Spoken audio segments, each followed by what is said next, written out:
If you're wondering how to use a chorus effect, this video will help you understand any chorus plugin thrown your way, even if you're just curious about what certain things mean and what they do, so stick around.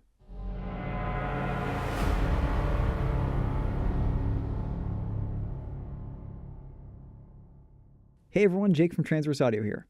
We'll be going through the chorus effect in a few different plugins so you can better understand what certain things mean.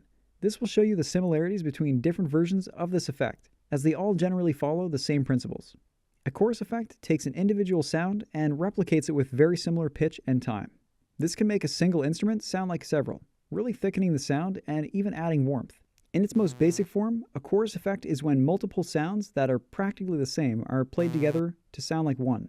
This is what a chorus effect can do to a sound.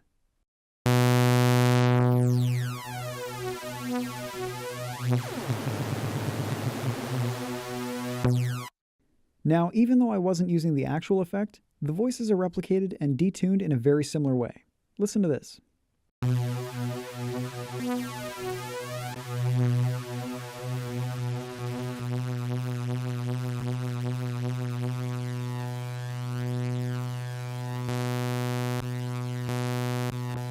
Okay, so the first thing we're going to be talking about is the delay parameter.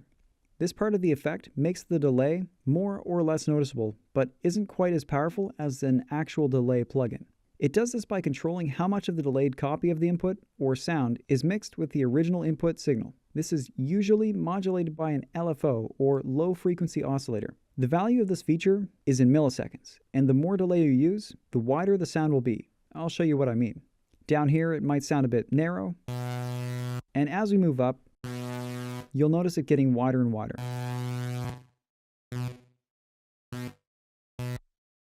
The next part is the depth. This determines how deep or far the sweep of the delayed sound will be, essentially setting limits on how far the modulation will reach. As you could hear, it gave the sound a phaser-like movement. The rate is a pretty simple feature that may come with your chorus effect. All this will do is set what frequency the modulation will be at. Feedback changes, well, the amount of feedback. Look, I didn't name these effects. This is how much of the affected signal is fed back into the unaffected signal, making the tail of the sound longer or shorter, kind of like this. It can be used to make flanging effects, depending on where the delay is set to.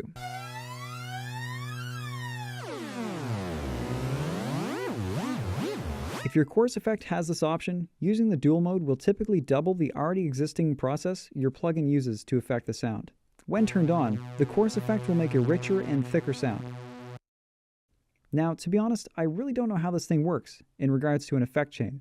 Does it split the signal, sending it to two of the same exact chorus effects, like this? Or does it send the signal through one chorus, then the processed signal from the first chorus into a copy of it, then to the master?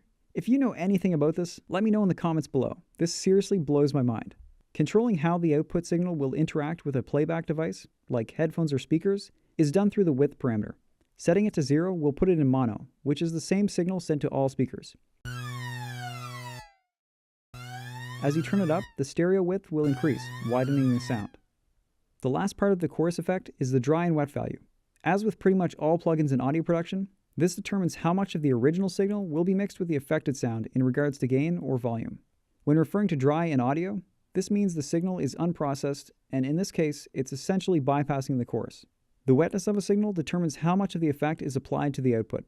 When it's at 100% wet, the output of the signal will only be what is processed by the effect, preventing a dry signal from continuing through. Now, this does depend on whether or not your plugin has separate dry and wet controls. If they are separate, they can both be at 100%. If they're the same, you could picture it doing this.